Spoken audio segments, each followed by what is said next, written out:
My name is Coleman Hughes. I'm a writer and host of the Conversations with Coleman podcast. In today's world, we can't escape discussions about race. It's an obsession that's taken center stage in our culture. But I can't help but wonder, why? Why is our society so fixated on this topic? In my new book, The End of Race Politics, I argue for a return to the ideals that inspired the American civil rights movement. I reveal how our departure from the colorblind ideal has led to a new era marked by fear, paranoia, and resentment. By fixating on race, we lose sight of what it means to be truly anti-racist. I believe that a colorblind society is possible, and in the end of race politics, I provide the intellectual tools to make it happen. Join me on this journey to rethink the conversation. The End of Race Politics is available for pre-sale now.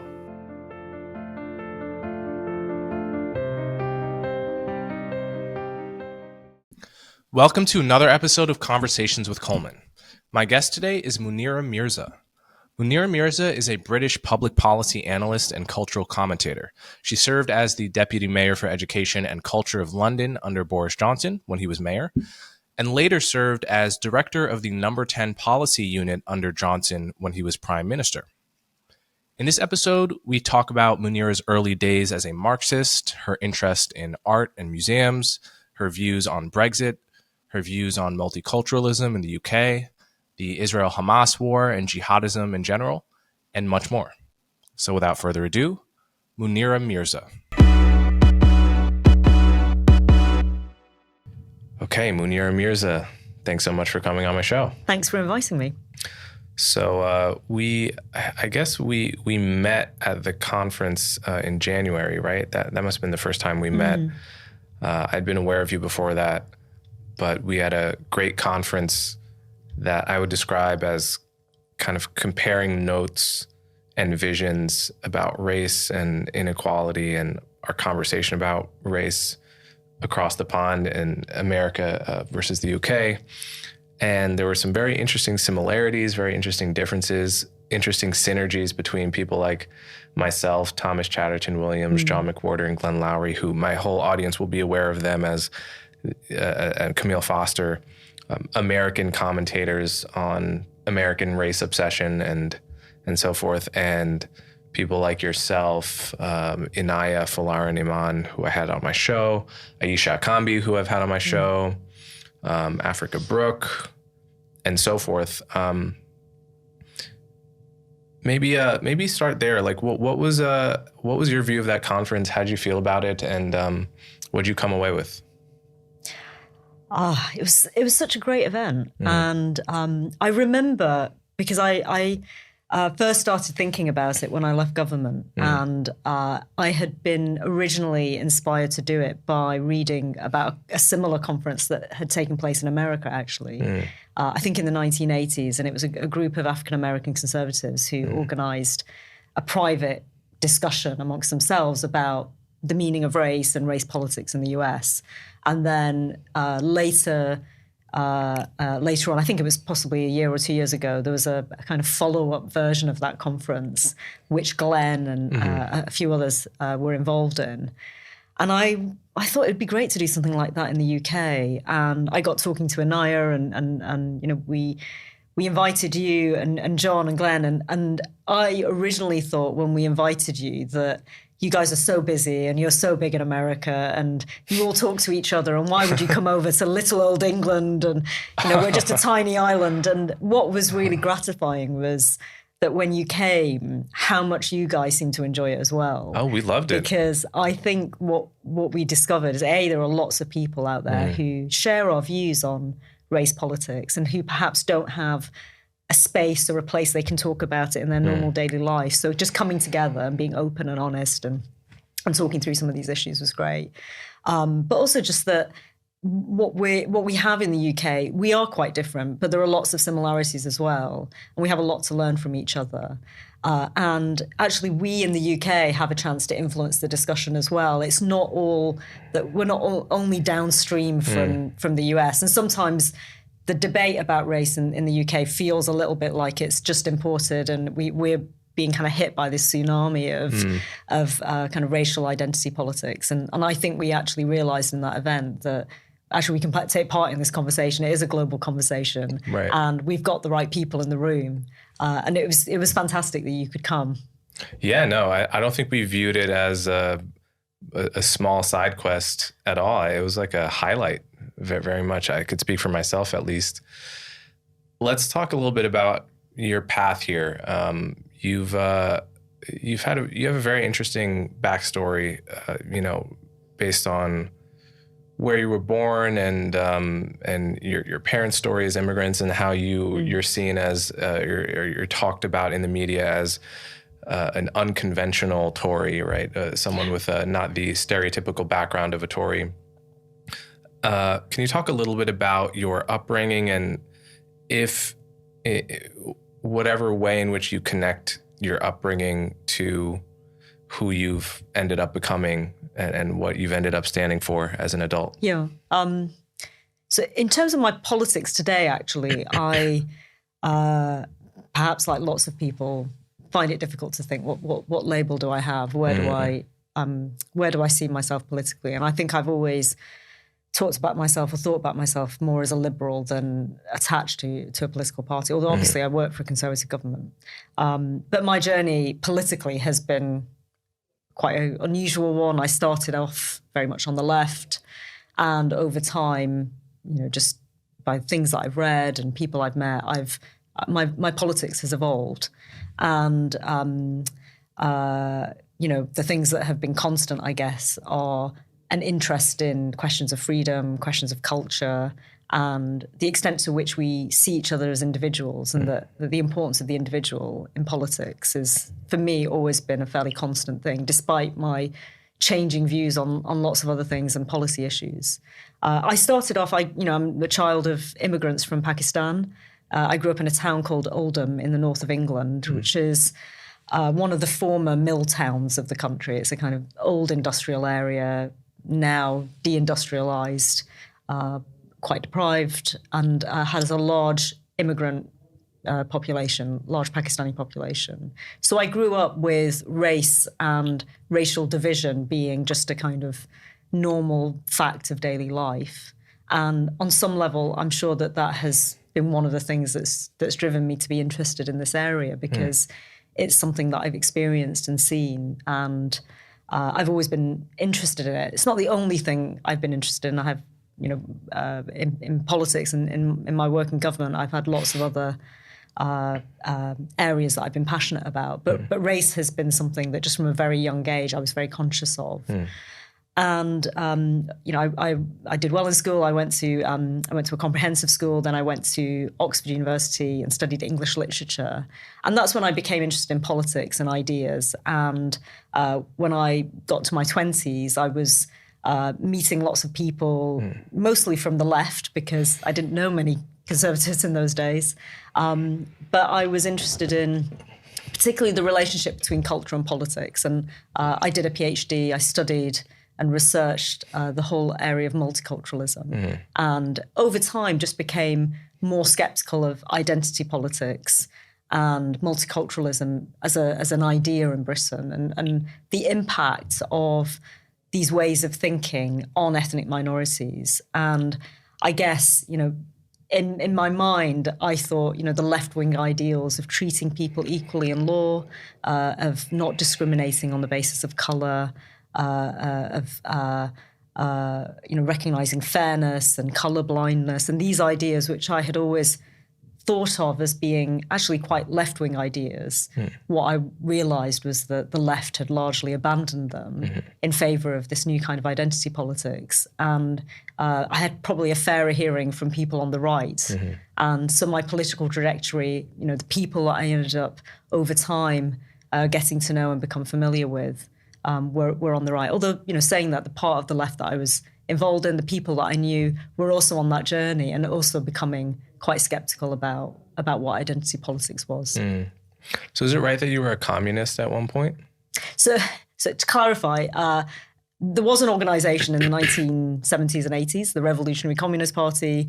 By the time I got to meet those people, the organization had disbanded, but they had I guess, retained the Marxist critique and the Marxist analysis. And they had a magazine called Living Marxism, which I read, and I went to lots of events, and I'm still friends with lots of people who were in that network. And that became Spiked magazine, right? Yeah, people involved with that set up Spiked and set up the Academy of Ideas, and some people who might be familiar to your audience, like Claire Fox and Frank Frady, and people who are intellectually serious people and who came from a left-wing tradition and, in fact, had a critique of identity politics probably long before it was fashionable, way back in the late 90s. And I was very drawn to what they were arguing because I believed that it was absolutely fundamental to social justice in a way, that people were treated equally regardless of their colour. And yet, in my life and what I was seeing in the areas that I was working, I worked a bit in the art sector in the beginning of my career.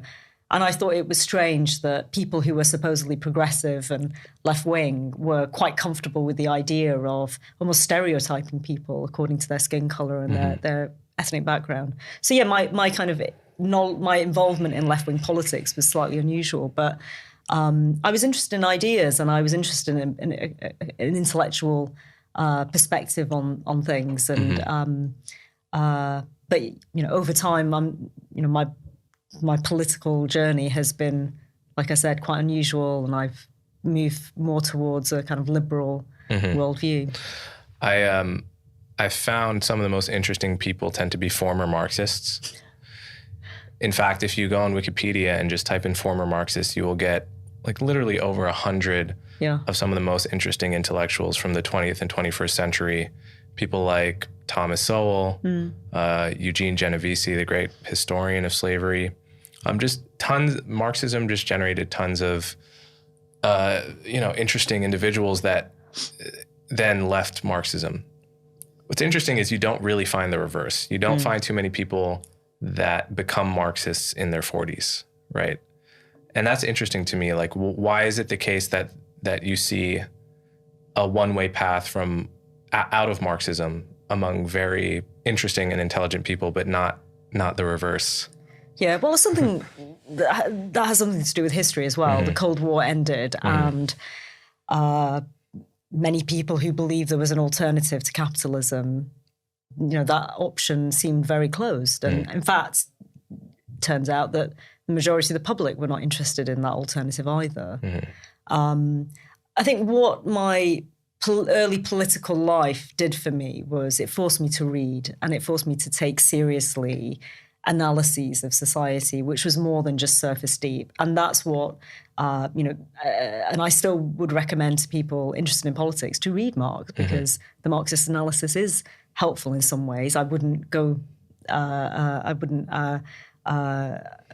accept it wholesale. And obviously Marxism is a political movement, and its consequences when it's enacted in history have been devastating. But this idea of trying to understand the movement of capitalism, the way in which economy structures society, structures institutions and things like family and social relationships, is a way of trying to make sense of sociology and society. And it's a great kind of way of thinking about the world in using abstract concepts. And actually, one of the things I think that's a bit dispiriting about universities today and political education in universities is it's more akin to activism than an engagement with ideas, even uncomfortable and difficult ideas that you don't agree with. And actually, I spent most of my 20s arguing with people. And in that process of arguing, I figured out what I thought and what I disagreed with. And there is a tradition on the left, unfortunately, where you take a line and you toe the party line, and you're not encouraged to disagree. And thankfully, I was able, through the people I knew, to really try and tear arguments apart and tear them down and build them up again. And that, I think, is really important, but sometimes missing part of our political culture. At this point, I wouldn't even say sometimes. I'd say it's just the exception to the rule.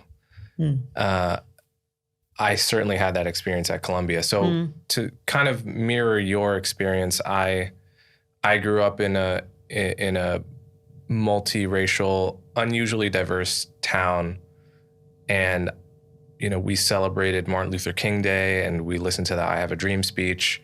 And I really took seriously this idea of treating people by the content of their character rather than the color of their skin. That seemed to be clearly the best principle to have guiding you when you're trying to be an ethical, good person. In other words, it didn't seem like we needed innovation from that principle, right? Maybe it works pretty well. It's pretty damn good. I don't know what the better alternative is, right? So, and then I got to late high school and early college, at Columbia in New York, and there was just a totally different ethos taking the local community by storm. This would have been in 2013, 2014. And it's now been shown this was the time when phrases like systemic racism and white guilt, if you look on Google Trends, went from almost non-existent in the popular culture to rampant, to widespread. There was a huge push towards telling every kid of color that you are a victim of systematic racism. Doesn't matter if you're upper middle class. It doesn't matter that you're at an Ivy League school. Doesn't matter that you're in probably one of the least racist, most sensitive to race zip codes that's ever existed in the history of Homo sapiens. You are a victim. You are basically, like a stone's throw away from being a slave, and you should act as such, right? You should, interpret every possible, statement by a classmate or professor as racist. And in many ways, you attain status precisely insofar as you can weaponize your racial identity to hold white people to account, to hold white supremacy to account. It was an ethos that just swept the world, at least the elite world, I think. And it seemed profoundly, it just seemed profoundly off the mark to me in that it literally created distance between people that would not have been there but for this culture, right? It's like you're with a white person and you're a person of color, and there's actually no problems between you as individuals, but you drop this ideology into the mix, and all of a sudden, the fact that this white guy has an opinion on, say, the latest example of police brutality because he read an article. Well, now I'm able to say, well, you just think that because you're a white man, right? And now he's on the defensive thinking, holy shit, am I racist? And I'm angry thinking this guy's a racist. And it's like, it's literally creating micro tears in the social fabric that wouldn't be there if both people came into the conversation thinking, this is Michael and I'm Coleman, and we're going to have a conversation as individuals. And sure, maybe I've experienced certain things as a black person that he hasn't, and we can have that conversation. Maybe he's experienced certain things as a white person that I haven't, and that's the kernel of truth to whatever extent there is in this ideology, is that like people have different life experiences, and sharing that is very interesting. And then it builds a whole mess of ideas on top of that about how now we can't actually relate to each other. You can't understand me. I can't understand you. We're basically speaking two different languages, living in two different worlds, and we can't bridge that. So I might as well just live in my all black student dorm, which they offer on many campuses. Because it's wild. It's just wild. Yeah, the idea it really that is. Segregation is now seen as a good thing, as a positive, progressive thing. Yeah, it's insane.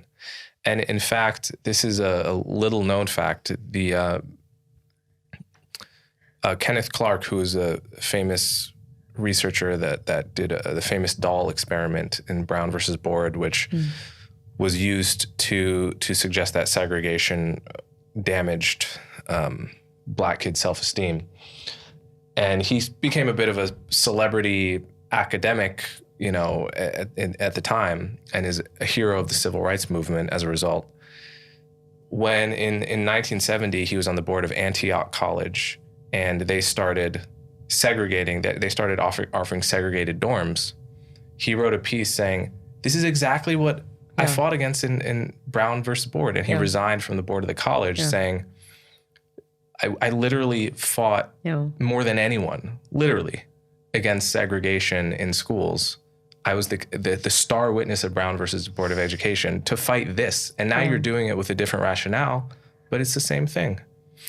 I've always felt like the best of multiculturalism is like learning about people from different cultures from a perspective of being able to be on equal footing, not from a perspective of we are two different peoples and never the twain shall meet kind of a thing. So that's a long-winded version of why I relate to what you were describing as your path, you know, from the, let's say, the intolerant left, the identity politics left, to the wherever you would define yourself now, if at all. Navigating today's complex news landscape requires a tool that transcends biases, and that's why I use Ground News. Ground News aggregates articles from across the globe and the political spectrum, allowing you to compare how different media outlets cover the same story. From left-wing slant to right-wing slant to the very ownership of the sources themselves, Ground News offers a comprehensive and balanced view, challenging your assumptions daily. It's no wonder they're a returning sponsor of this channel, because they embody the objective and informed discussion that I'm always striving to have here. Personally, my favorite feature in Ground News is the blind spot feature, where you can see which stories are being ignored by the left and the right, respectively. And this gives you insight into the ideological biases and blind spots on each side. Ground News isn't just an app or a website. It's an essential tool for anyone seeking to engage critically with world events. Try Ground News today and experience news in a whole new way that challenges and enlightens you. Right now, Ground News is having its biggest sale of the year. You can get 40% off their Vantage subscription, which is what I use, if you go to the link ground.news/Coleman, or you can subscribe to their Pro plan for as little as $1 a month. I really appreciate what Ground News is doing, and I hope you check them out. I mean, I think it's interesting how many the people who speak out against this stuff are often ethnic minorities themselves, partly because they have a bit more license to. They can't be denounced as in a Camille straightforward Foster way. says, we have the melanin force field. Exactly. Although it doesn't work in all cases. And, you know, there are plenty of examples where you get called an Uncle Tom or a coconut because you're not ethnic enough. But I think we experience it on a visceral level. We have personally been treated according to the color of our skin by nice people who want to be progressive and fair, and so that we can see, despite the good intentions, that it has a negative effect. And I hope that over time, and the conference we talked about earlier, it was part of this effort to try and encourage more people to say, hang on a minute, what is this stuff? This isn't in our interests. In fact, if anything, it's making things worse. So I think that's quite important. When I started out looking at this issue, I made a program for Radio 4 called The Business of Race. I think it was in 2005. And it was a two-part series looking at diversity training in the UK. So we're talking about nearly 20 years ago. And diversity training had become an industry in America, and it was just starting to come to the UK at that time. And on the surface, it looks like a really benign thing. Why wouldn't you want your workplace to be more diverse? And why wouldn't you want to teach people, your employees, about how to be able to navigate differences in color and in religion and ethnicity and so on? And when we started making the program, I remember my producer at the time said, we want to do this in a very balanced and neutral way. And, we want to show the positives and so on of this kind of training. And then he went on one of the courses. And it was a course that had been brought over by an American provider. And the trainer, who was a white woman, American woman, started dividing up the group and according to blue eyes and brown eyes. And this was meant to mirror a kind of racialized context. And when she did this training, she was absolutely horrible to one group and absolutely delightful and charming to the other. And the whole idea was that you were meant to get a sense of what it was like being a minority or being treated as a victim group. Now, this is in the workplace, remember, these people who work together. And my producer, who went on this course for the day, came back horrified. He said, I had no idea this is what diversity training looked like in America. And it's coming here. And he had been almost semi-radicalized by the experience. He said, this is terrible. People were crying at the end of the day. And they were, being asked to think about how they were racist. And, people, nice people who thought that they did treat people fairly, but had been told that actually they carried this original sin in them. And when I made the program, I remember the reaction was, well, that's America. And they take things a bit to extremes, but, fundamentally this stuff is okay. And what we see 20 years on is that all that stuff now that younger people are coming up with, microaggressions and, their privilege and their sense of grievance, that comes partly as a result of this shift in way of thinking about diversity and the way in which in workplaces and universities and in schools, people are being retrained to think of race as being a kind of an original sin or a sense of victimhood that they can't shake off and they have to deal with it. Almost, it was a combination of kind of very bureaucratic training along with therapy. It was like a kind of therapeutic intervention, and people had to dig deep into their souls.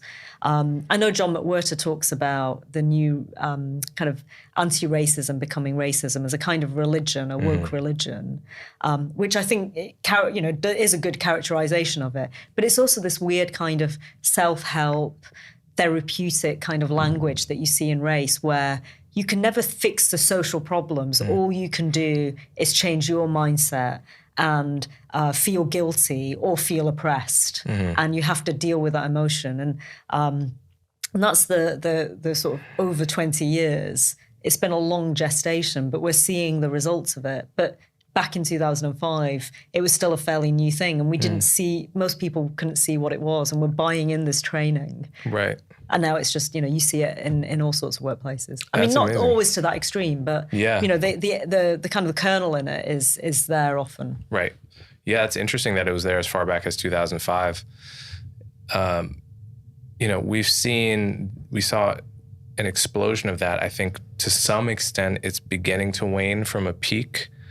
But in 2020 and 2021, the number of corporations that were hiring so-called diversity experts to come in for could be $30,000. Like people really were making quite a bit of money doing this, and still are, to do these kinds of exercises, which have been looked into from a social science perspective, and there's no evidence to suggest that they lower bias. There's some evidence to suggest they actually lead to a backlash. Yeah. Because people don't like a random person with no familiarity with the office or with them coming in and telling them that they're racist. Yeah. And in a way, it is racist to do that because you're telling them that simply based on their race, right? You haven't observed them being racist in the workplace. You may not even know their names. You probably learned their names today. And you're telling them, I can tell you because of your race that you're racist. Yeah. People don't react particularly well to that if it has any lasting impact at all. In fact, I remember my orientation at Columbia, they had us do this exact same exercise, not with eye color, but they actually just separated us by race. They had a whole room of people, and black people go in that corner, Hispanic people go in that corner. I'm both black and Hispanic, so right off the bat, I have to choose an identity, which is a little annoying. But white people over there, Asians over there. And I remember thinking, whatever this exercise is intending to do, what it has now done is make me acutely aware of my race, which I wasn't 2 seconds ago. Like I'm always vaguely aware that I am a person of a particular race, but I'm generally not intensely aware of it unless the situation is making me intensely aware of it. And then all of these potential paranoias and anxieties come on board that don't need to be there all the time. in fact, life is more light when it's not there. And now I'm like, okay, well, everyone is now seeing me as the black guy and et cetera. That's not necessarily how I want to meet an individual for the first time. I want them to be like, hey, here's my name, here's my individual story. And so, yeah, this is an incredibly pernicious practice that has been normalized, especially in the corporate world and in universities. Now, I've talked to CEOs of companies that would agree with everything you and I just said in the past 15 minutes, but then they have the follow-up question, okay, well, what do I do, right? Like, I can't, almost legally, I can't have no diversity program. But what actually do I do if I oppose this way of thinking about race, but practically I do need to have some kind of, I have a company with 500 employees, say, right? And I have an HR department, and I can be drowned in lawsuits quite easily that may be frivolous, but are not frivolous to me. Yeah. So what kind of advice practically do you come across these kinds of situations, people asking you this advice, and what advice do you give them? Yeah, and also I've worked in institutions. So I mentioned earlier, I've worked in the cultural sector, and I've been on the boards of arts organisations, and there's always pressure to have diversity especially strategies. In arts organisations. Yeah, I mean, we can talk about museums in particular, but there's a political pressure as well, and often from staff.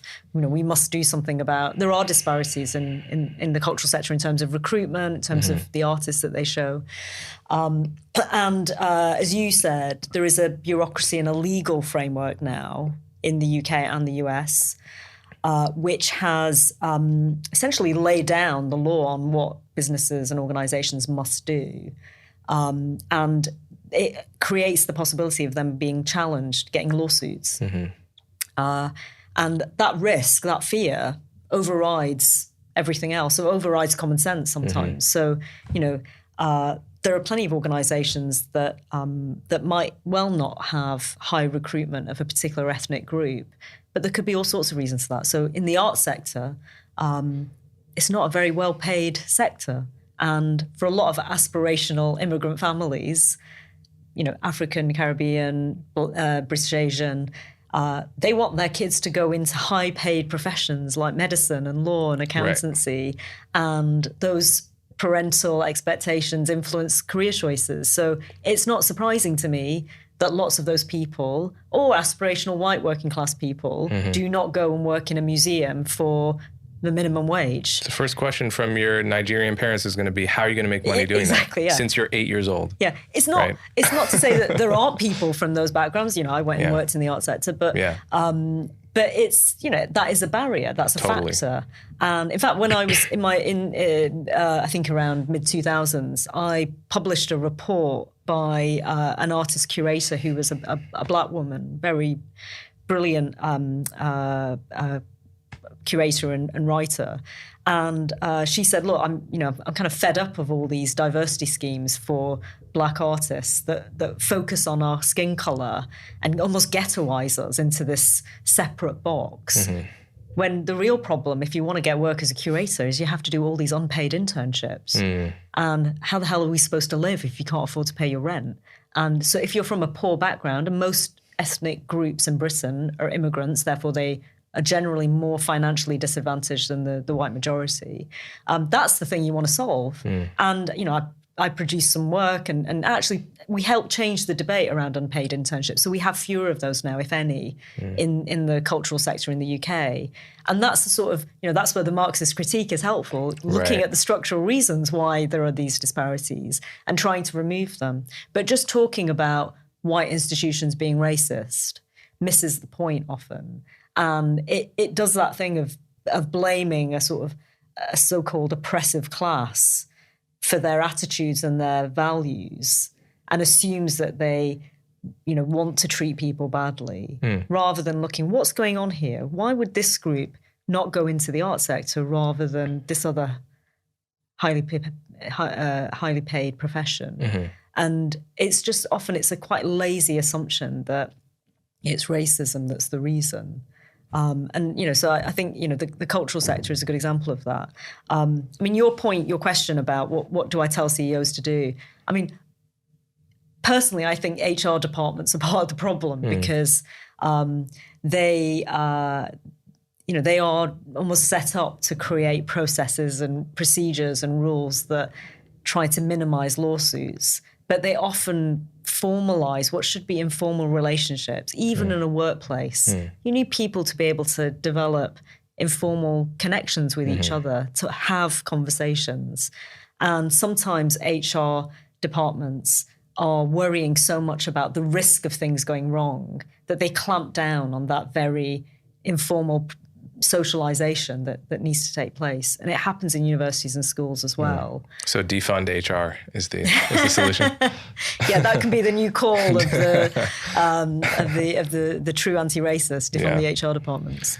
I also think, that we probably need CEOs to be a little bit more courageous as well in saying, some of so for example, the kind of the phenomenon of staff network or the online chat board where employees express their political opinions freely, but in a way that is dismissive of anyone who might disagree with them. And then they start saying, well, you can't say that because that will cause offense. Either you have complete freedom, everyone can say what they like, and you respect that, and that's just part of the culture, or people don't bring their whole self to work and don't bring their political opinions, and you respect that too. But you have to be consistent. And sometimes what you see, the dynamic in organizations is those who claim to be on the side of social justice and progress and identity politics want their view to be dominant and don't want to really deal with disagreement or dissent. Right. It's a bit of a generalization, but that's the tendency is always in favor of this kind of let's talk about the victims. And I think sometimes CEOs just have to say, we have a policy, we have a way of doing things, and be able to push back a little bit when it becomes unhealthy.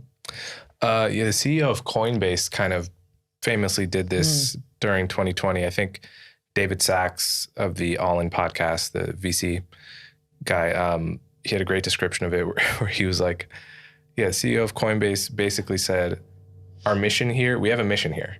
Our mission here is crypto. If you want to hijack our thing for other missions, like those are great missions. Go do those missions, but we're building a ship here to go to a particular destination. Yeah. You can't reroute the ship towards other causes, right? That's not what we're going to do. And Netflix also had a pretty good statement on this. Which was like, maybe you're not built for Netflix. Maybe you're not right for Netflix if you think all of our content should align with your particular values. Yeah. Maybe you should go work for somewhere else. And that's leadership, right? Leadership entails sometimes being the bad guy vis-a-vis your employees. And if you have tact about it, then you end up getting respect for it. But I think, a lot of people aren't willing to do that. And look, it's easy for me to say as not the CEO of any big company. I'm sure it's difficult, but that I think is what's necessary. Yeah. At some level. Yeah. And often I think by showing that kind of leadership, you find that the activists often only represent really themselves, that there will be a silent majority in any organization where there'll be a kind of sigh of relief that people have just reimposed a sense of order and calm.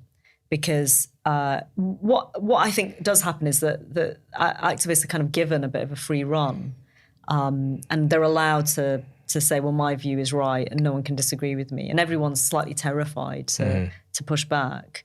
But that's where, the people in charge have to say, actually, we have a purpose, and we don't spend 80% of our time in the office arguing with each other about something that's not relevant to the business. I think in universities it's different, because obviously universities, the culture is supposed to be that you disagree. And in fact, in some ways, what you have is a complete clamping down of of real debate. And you need university leaders to say, actually, we are happy and we are prepared to have people who say controversial things coming and speaking on campus. And in the UK, we've had some examples now of academics being disinvited, events being cancelled on the basis of a small group of activists protesting very loudly or sending death threats, which amazingly in this day and age happens. And universities at that point have a choice. They can say, if you don't like it, get out. This is not the place for you.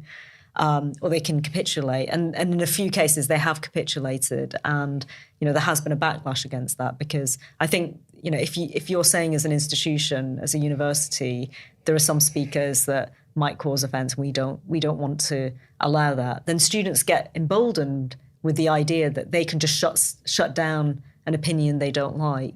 And I think that's dangerous. That's when we don't have healthy disagreement. It incentivizes more of it. It's kind certainly of like does, yeah. An appeasement, it right? works, yeah. I mean, if it works, why not keep doing it? Right.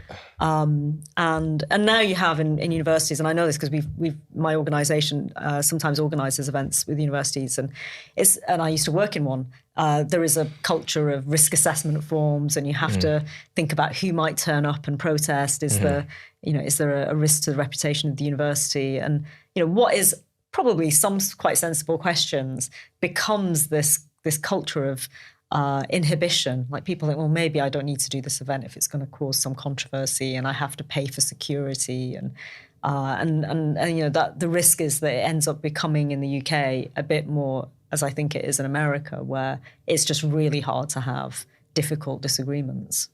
Right. I'm curious, as someone with a background in museums, and I believe you were the arts advisor to the mayor of London, right? Where's all the conservative art? I've always wondered this, because anytime you go to any museum, you will see art installations that have descriptions of their meaning, which vary anywhere from like left to super left. Like it may be intersectional and maybe about feminism, maybe about racism. It's never pro-capitalism. It's never, it's never patriotic. No, it's never patriotic. And I'm just curious, like there must be artists who have those leanings. Where is their art? Do you know, it's such a good question. I've thought about this a lot because, I mean, I think most artists don't sort of fit a neat political category in that way. Although there have been artists in the past who have said and have identified as more right wing. Why has that changed? I think there is also particularly now, there's a kind of culture of self-censorship and whatever opinions people might have, they're quite careful and cautious about not speaking too vocally, partly for the reasons we've discussed, that you don't want a big pile-on social media, you don't want to be cancelled. But it is curious that in the art world, which prides itself on thinking outside the box and thinking the unthinkable and being creative, and that actually there's a great deal of conformity in political opinion. And I think it's partly self-censorship. I think it's partly about the kinds of subjects that get funding in the state system. So there's been a real push towards representative art and art that is ethnically diverse or looks at issues like identity politics, so LGBT art, and that tends to therefore shape the kind of political perspective that is then produced. In museums, I think a healthy kind of interest in the history and the kind of social context of objects and paintings and artworks has become politicized, and some of the labeling that you're seeing in our big institutions, like Tate is a good example, where they've had some criticism for some of the more recent exhibitions, where they have, in some cases, brought in artists to give their reflections on an artwork and made some quite spurious claims about what the artist intended or why the artist painted a particular thing. So there was an exhibition of Cézanne paintings a while ago, and one label about an artwork talked about, I can't remember exactly what it was, but it was something to do with, the chair and the object in the painting represented colonialism in some way. And I probably got that, factually wrong. But the idea was that in some ways it represented something to do with their particular contemporary preoccupation. And a lot of art historians and art critics just said, what is this bollocks? There's nothing to do with that. Cézanne didn't think about that. It's just a chair. It's a beautiful chair. You can kind of make stuff up. Yeah. And it just sounds good. There was another example of a museum of a Tudor ship, the Mary Rose, I think it was. And apparently one of the junior curators had written a label talking about a particular object reflected LGBT concerns. Mm-hmm. And again, a critic wrote in the magazine, they'd gone to visit this exhibition. They'd said, what is this? Where is it coming from? It's not even accurate. And it's just this sense in which it becomes a fashion. And those are the things that get elevated by the institution. If you want to build your career in the art and museum world, you say the right things, you get noticed, you conform. And, there isn't a huge amount of space for critical disagreement about that way of looking at things. Mm-hmm. You could say that lots of art, which is not political, it's not labeled right-wing, but it is conservative in a sense. So, if you look at a lot of West End theatre, if you look at musicals and so on, they're not particularly left-wing kind of, they're not preoccupied with social justice. So does that make it right-wing? I don't know. But it's apolitical, I guess.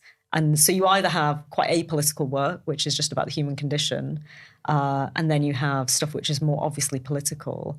You're right, I don't see many musicians or writers or artists who will tackle the kind of taboos of the left. I definitely see more conservative or critical of left-wing orthodoxy. I see more of it in music and movies than I do in art. Yeah. So, like, for example, there's some famous movies that can be read as kind of conservative, like Christopher Nolan Batman movies. Like if you look at some of the things Bane says in the last movie, they're indistinguishable from the progressive critique. Right? He stands outside of a prison and says, "Behind me is a symbol of oppression," and he literally lets all the prisoners out. Yeah. Right. Yeah. This is the logical endpoint of radical anti-police, anti-law and order rhetoric, and of course, the law and order needs to be restored. The police all line up in the city who are the good guys, right? Sacrifice themselves fighting the criminals. This is not a particularly left-wing message.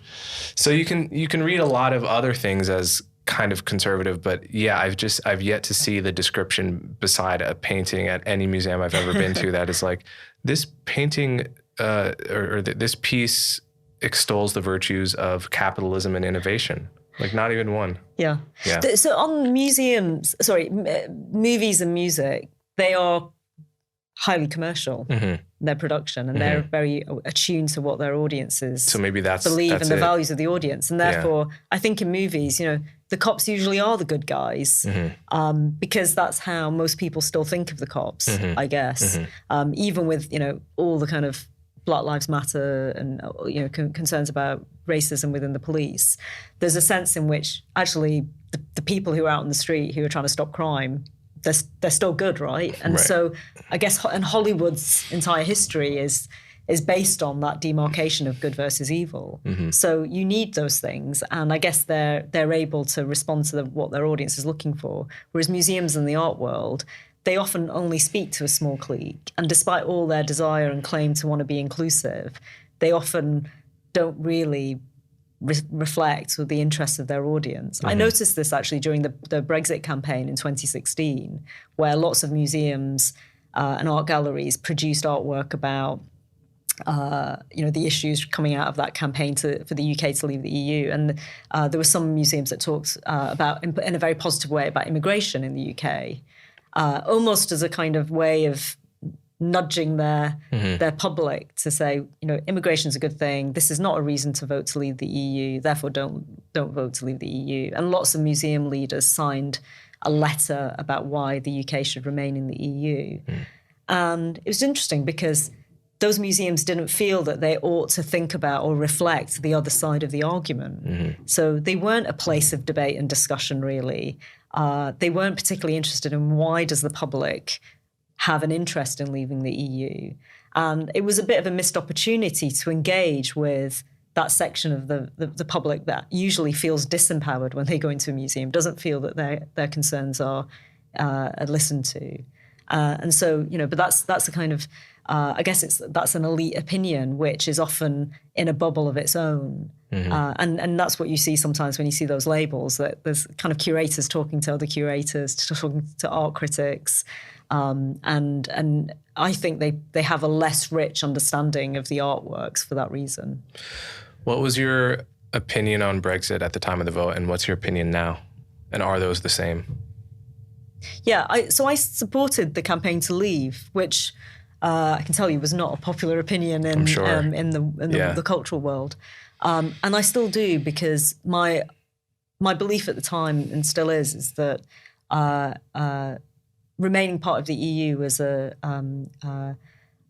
not a democratic arrangement, in that there are lots of aspects of being part of the EU, the lawmaking, which is not subject to democratic processes. So the EU can enforce legislation or pass legislation in the UK, which the UK public can't then overturn. And that seems to me a fairly fundamental aspect of national sovereignty. And, for the long term for the country, I thought it was better that people had the ability to control lawmaking and things like trading relationships and regulations and so on. And there is this question about immigration, which, because we were part of the EU, we weren't able to end the free movement of people across the borders. And so, I supported the campaign to leave.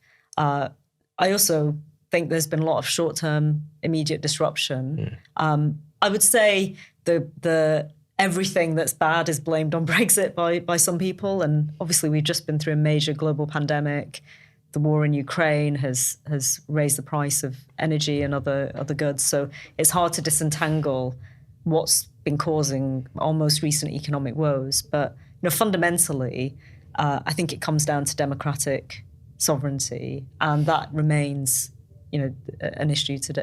That remains the same issue. This show is sponsored by BetterHelp.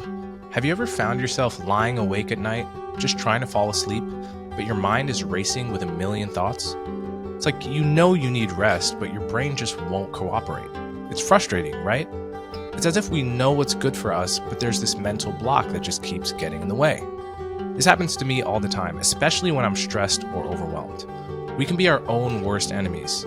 You might recognize what's best for you, yet find yourself unable to act on it.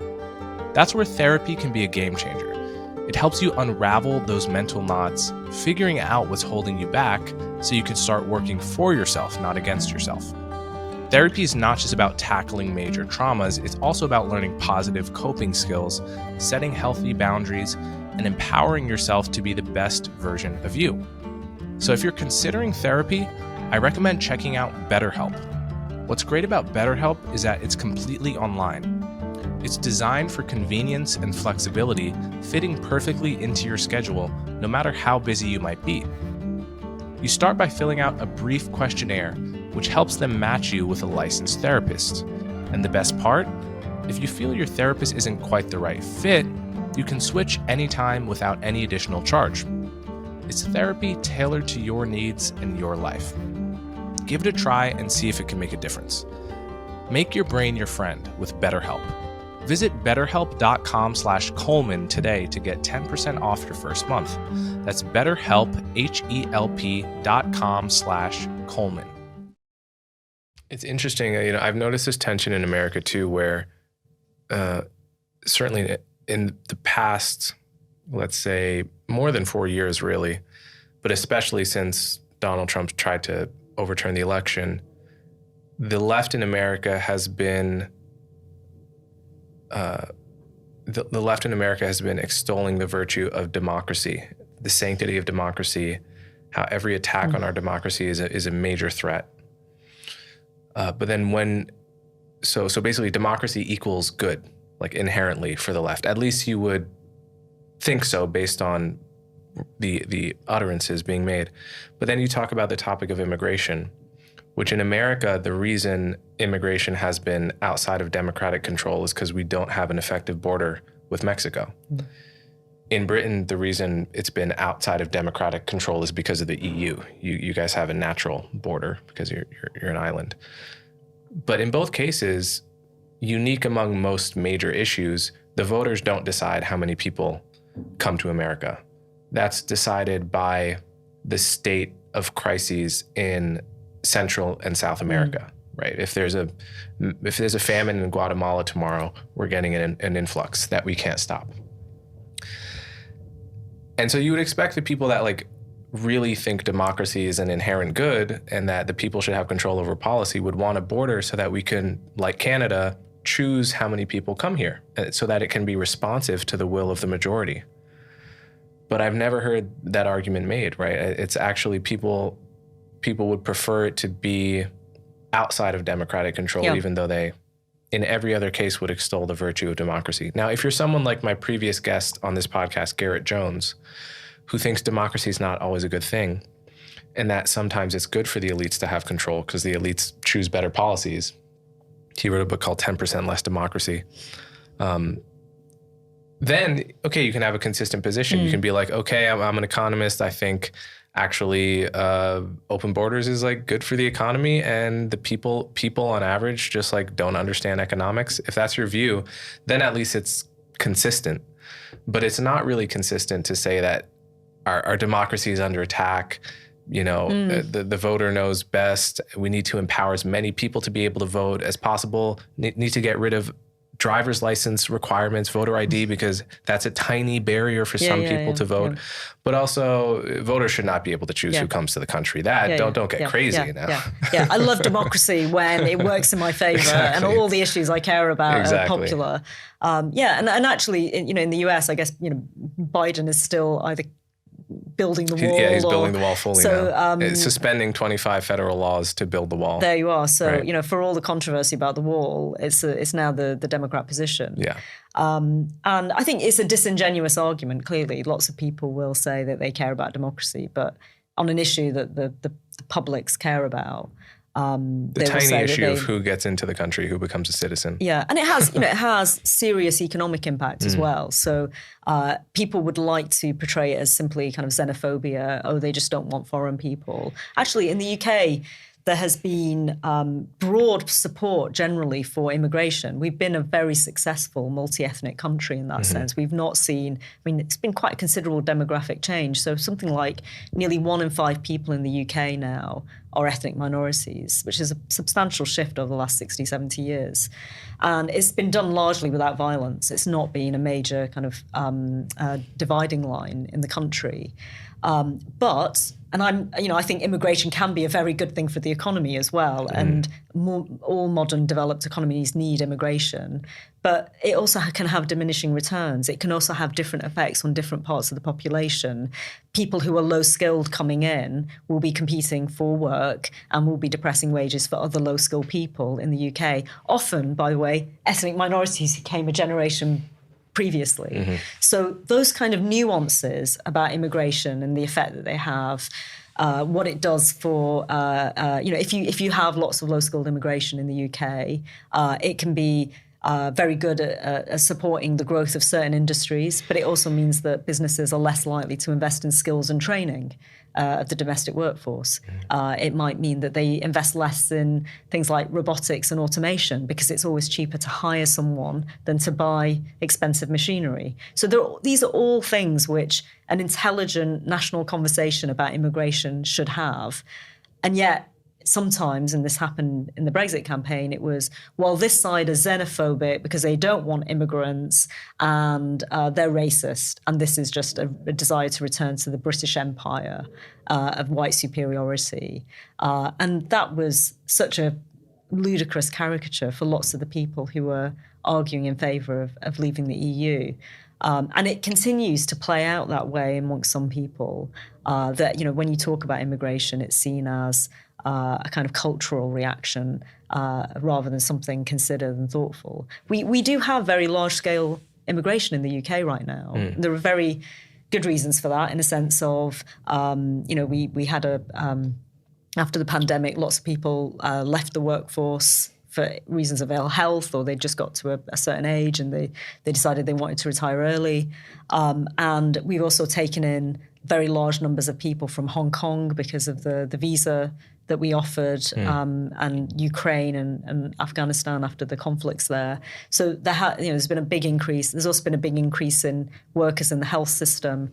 But in general, the public would want and expect the UK government under with a democratic mandate to reduce numbers over time. And that's been a fairly consistent message. So I think, all governments have to listen to that to some extent and try and, I guess, discuss it in a sort of sensible way. And instead what happens is, as I say, this kind of caricature of, you can't say that because that would make you a racist in some way. Or even worse, it's just ignored and people don't want to talk about it. So we were talking a little bit about universities earlier and the political culture and how leaders at universities often fail to strike the right notes around free speech and so forth. In 2020, so many universities made statements about George Floyd, about Black Lives Matter, and so forth. And many people have pointed out that they have now run into a bit of a problem with the outbreak of war between Israel and Hamas, after Hamas's slaughtering of 1,400 Israeli, mostly civilians.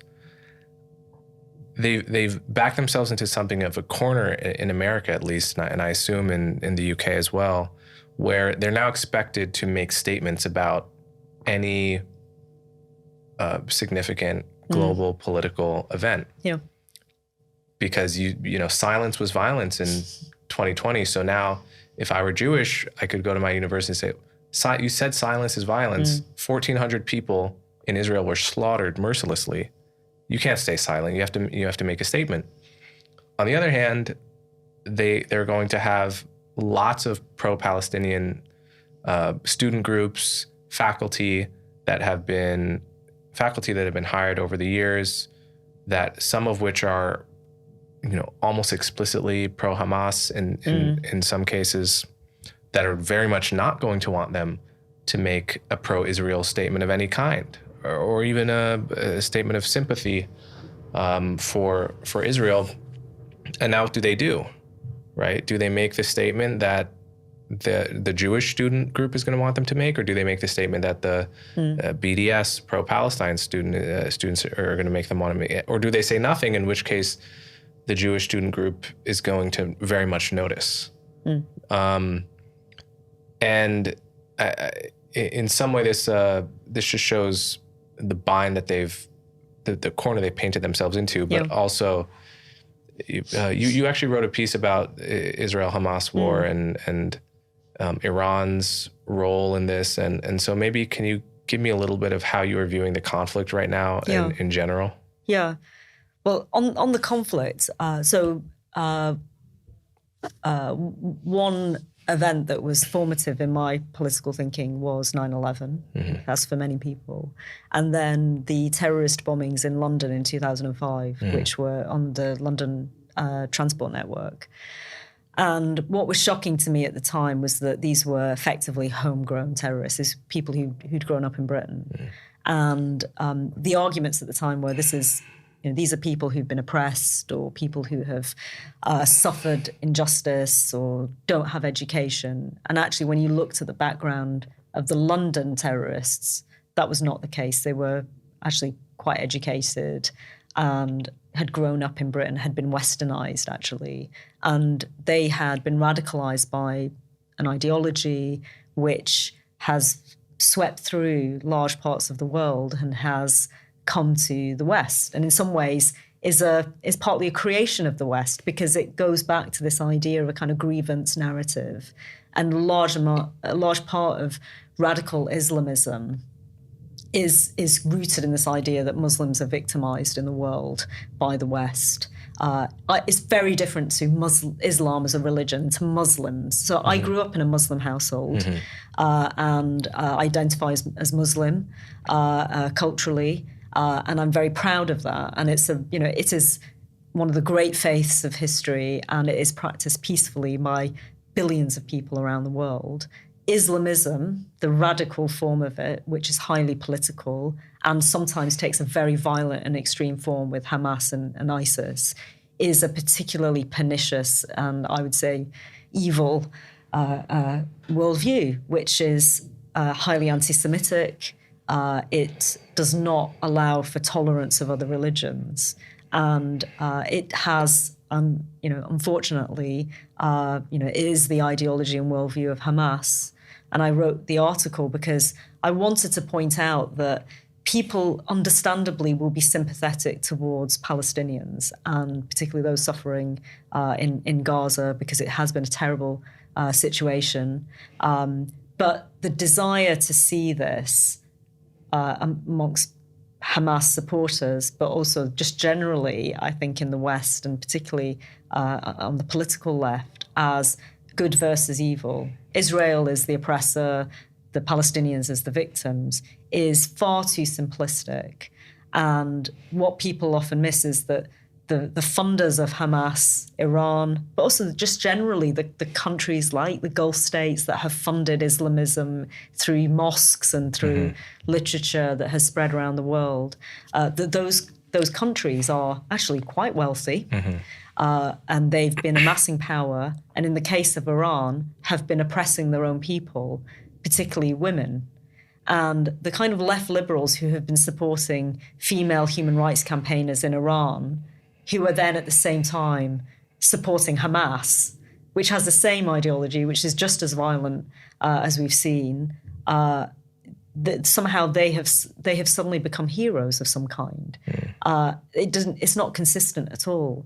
So I think the conflict is reduced to this very simplistic and crude view that Israel is a unique evil, and the Palestinians are, they are victims, but the idea that it's all on one side, I just think is both inaccurate, and it's historically inaccurate. It's not looking at the full picture. But there is a kind of I guess a relationship or a family connection between that Islamist Hamas worldview and, to some extent, the kind of grievance culture. And obviously it's not violent in the same way in the West, but that idea that there are some groups that are so victimized that they're almost justified in doing anything. And that, I think, is something we should challenge. Yeah, I think... And I think many Muslims would also agree with that, even if they're too afraid to say it. Why don't you see more Muslim voices attacking Hamas? It's pretty clear to me, because if you're seen as an apostate, you put yourself in the firing line. Right. And I've had some experiences with this. I've criticised Islamist thinking and groups, and you do get targeted. You do get, you're at risk. And so you're not going to hear as much diversity of opinion from the wider Muslim population for that reason. Right. Because there's a kind of censorship going on. Right. And we know from the examples of really the most famous and outspoken apostates from Islam that even if a good majority of Muslims worldwide don't think anything bad should happen to Salman Rushdie or Ayaan Hirsi Ali, enough do, and they're powerful enough that they will hunt you down for 20 years. And if you're like Salman Rushdie, they may eventually get you. Yeah. And that has to create a massive chilling effect in the global Muslim community. Yeah. In fact, just going back to the point about artists, I know one very prominent artist in Britain who said to me privately, well, I just can't do anything about Islam. I'd love to. To produce some artwork about it, but I'm just too scared. And, that's not talked about at all. Right.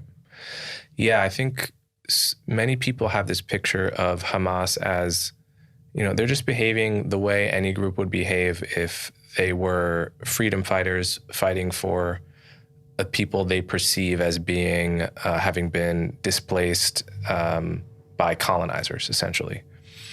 And I think I just had this guy Youssef Munira on my podcast, and we kind of debated this issue.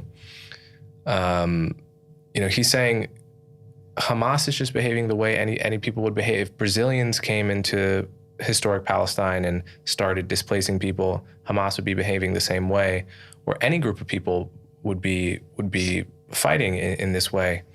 And I don't think that's true. I think that Hamas, as you say, first of all, I think they really believe what they say they believe in their charter. I think, the quotes they have about, having to kill Jews and wage jihad on Jews as the worst kind of infidel, I think they really believe that. And I think that, when they say that they admire, Saladin, who took Palestine back from the Christians after the Crusades, I think they see themselves like that. They really want to wipe Israel off the map. I don't think it is about the settlements in the West Bank, although that certainly does not help the situation vis-a-vis Palestinian outrage. But fundamentally, I think for Hamas, it's about the fact that there is a Jewish state of any size on Muslim, what should be Muslim land. And fundamentally, until the Jews of Israel pack up and leave, Hamas will not be happy. And they will fight, and they don't observe the difference between combatants and non-combatants because, I think they're true believers, right? Yeah. They're not, the verses of the Quran that they interpret literally with respect to jihad does not distinguish between, it says Jews, right? It says fight the Jews. It doesn't say fight the IDF. And I think they really believe that stuff. Yeah. And I, as I said, grown up in a Muslim context, and I understand that Muslims will be sympathetic naturally towards Palestinians, and I certainly wouldn't defend everything Israel has done historically in the area. I'm sure that there's lots that can be said on that. So I don't think I think you need to recognise the specific actions on both sides, but there are certain things that are not often talked about. And particularly in the more kind of extreme parts of Muslim opinion on this issue. So in that period when Israel was created, first of all, Jews do have a historic link to the place. There is this sort of effort almost to act like they just arrived at the beginning of the 20th century and started settling as if there weren't Jewish communities there previously. There were. In the creation of Israel, there was a UN plan for partition and for two states, and it was the Arab countries that didn't accept that. Right. And in that period after the war, lots of countries were being reorganized, redrawn. The whole map of Europe was redrawn. Right. Millions of people were leaving parts of Eastern Europe and finding new homes. So in that context, Israel and Palestine was just one of many, many acts of removal and displacement.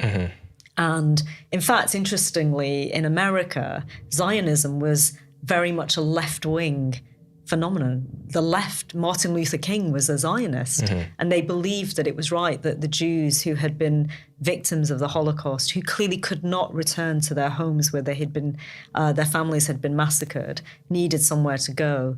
And there was an obvious solution to them, which was to go to the place in Palestine where they had historically come from, where there were already communities. So for many people on the left in America and in the UK, Zionism was seen as a progressive project, something for justice. When Israel was created and when they faced this conflict, the War of Independence and the Arab states invaded, many Jews were also displaced from Arab countries. So it's again, there's a kind of convenient forgetting of the fact that if you go to Arab countries, there are very, very small Jewish populations, if any. Most of them were expelled, and they don't have a right to return. So if you believe that Israel has a right to exist, the Jewish people have a right to a state, and you believe that they have a right to defend it, then I think it's important to recognise that Hamas does not believe that, and they are posing a threat. And whilst you can be sympathetic to the situation the Palestinian people are in, I think they're more oppressed by Hamas, the government of that area, than you would know from reading a lot of the Western press today. Yeah. So it's a really complicated situation, and I think the way in which Israel and Palestine have become this cause célèbre on the left probably says more about the left in the West than it does about what's actually going on the ground and the kind of conflict that's being played out. And I think it is it's shocking that people think that those actions by Hamas, and they're still ongoing. The time of recording, there are still hostages being kept, and Hamas is not releasing them in large numbers, even though they're now the people that they're supposedly in charge of and looking after are facing strikes and so on. They could release those hostages. They could try and move towards discussion, but they're not doing that. So I think just more balanced coverage is fair. What should universities do? What should institutions do? I think you're right. I think they've walked themselves into a corner because students are now so habituated to the idea that a university will come out and support their political campaign that they can't understand that actually universities might have to step back and just be impartial and say, we're not going to have an opinion on this. We're not going to state a position. I think it's perfectly fine and reasonable if a university wants to express horror at the particular acts that took place on that day, on October the 7th. And, fair enough. But to get involved in political, choosing one political side over another, I think is high risk. And, that's something now that students have got used to. Right. Yeah, I'm going to pick up on that last point you made. I think it's totally valid and important for people to talk about how much the people of Gaza are suffering. What gets missed is how much of that suffering is directly due to Hamas, right? Like Hamas has had over 15 years to, improve life for their people, right? And they've gotten just billions and billions of dollars from the world to do just that. And rather than do make Gaza's water infrastructure great, their desalination systems great, their infrastructure, just raising the standard of living, they've funneled almost all of that money into attacking Israel as much as possible. They have propaganda videos of digging up water pipes that were donated by the European Union at great expense, filling them with fertilizer and explosive cocktails and making rockets out of them. Yeah. I mean, this is insane. This is not a party that cares at all about their own people, and they're very explicit about this. They are on camera saying that they use the human shield method, and the reason that they do this is I believe twofold. One, because it creates very good propaganda for the West, because in the West, we're very sensitive, appropriately, to the problem of civilians being killed in war. Yeah. And so the more Gazans are killed by Israeli airstrikes, the worse Israel looks and the better Hamas looks by comparison. Yeah. And then secondly, for the true believers among Hamas, anyone killed in the fight against infidels goes straight to heaven. So if insofar as you really believe that, it bypasses the natural sympathy you may have for at the sight of a dead family that you prevented from leaving prior to an Israeli airstrike, right? Yeah. If you really believe they're in heaven, then of course you don't feel bad, right? So this is what Israel is up against, and I think it's very important that we are clear about, what the enemy, meaning Hamas in this case, what their character and what their beliefs really are. Yeah, and it was understood when ISIS were active and were actually running territory, that they had a particular ideology and they were prepared to sacrifice human life. And I think, you know, people across the left and the right were fairly united on how horrendous that was. And ISIS had very little, if any, support amongst the general Muslim population. People could see that it was terrible. In the context of Gaza and what's happening in Palestine, it's almost like that's all forgiven because this is a different kind of conflict, and therefore those actions and that behavior is justified in some way. And what people don't see is the degree of repression, even within Gaza, of journalists, of people who speak out. If you are an ordinary Gazan person not connected to Hamas, not supporting them, are you really going to sacrifice your own life, the life of your family, to try and resist? It's a small area. You don't have any kind of power or control. Therefore, this is not a democracy in any sense. It's, you know, they were elected 15 years ago, but, you know, we have no sense of what support they have or not. And that is just not reported as much as it should be, I think. And it's just simply blamed on Israel, or it's Israel's fault. I mean, Israel withdrew from Gaza. It left infrastructure there. As you say, much of that was destroyed deliberately by Hamas. Much of the money that went into building the tunnel networks so that they could operate. They do use human shields. I mean, it's absolutely heartbreaking that people are suffering now. It's a tragedy. It's a tragedy for the Palestinian people there, just as there's a tragedy for the Israelis.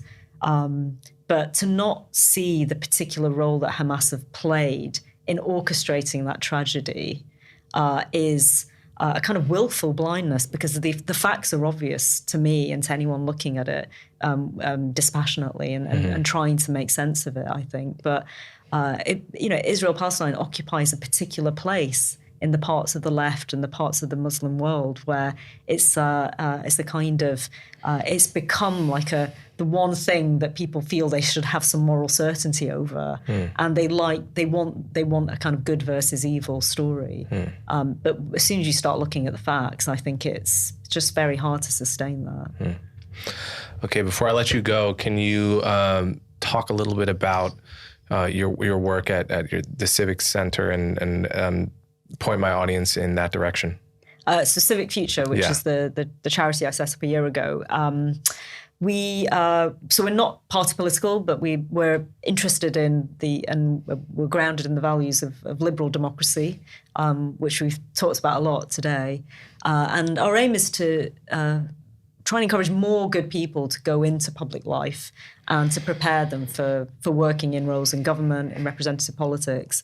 And I set it up partly because of my experience in government. I felt that there were so many great people in Britain working in different sectors, working in business, working in tech, in the arts world, who should be going into politics, and yet they don't. And the quality of the people we have in politics, I think I can be bold in saying this, but it's not good enough. And these are incredibly important roles. We should have the best people, and yet there's some kind of mismatch going on in society. And even when good people do go into those roles, we don't train them, we don't prepare them, both in the kind of technical know-how of government and some of the challenges around things like the economy and dealing with environmental concerns, but also just core political philosophy. Why do we have the system we do?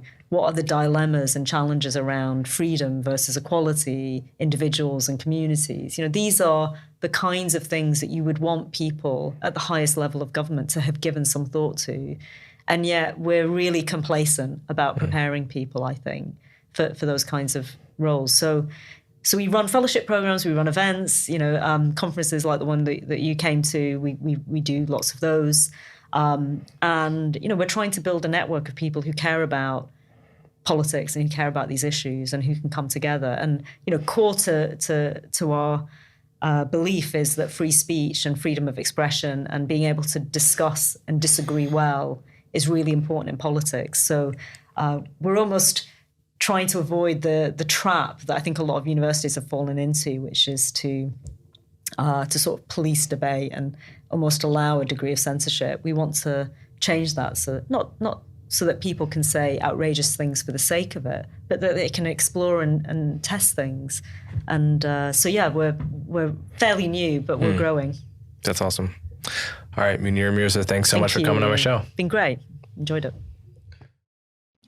That's it for this episode of Conversations with Coleman, guys. As always, thanks for watching, and feel free to tell me what you think by reviewing the podcast, commenting on social media, or sending me an email. To check out my other social media platforms, click the cards you see on screen, and don't forget to like, share, and subscribe. See you next time.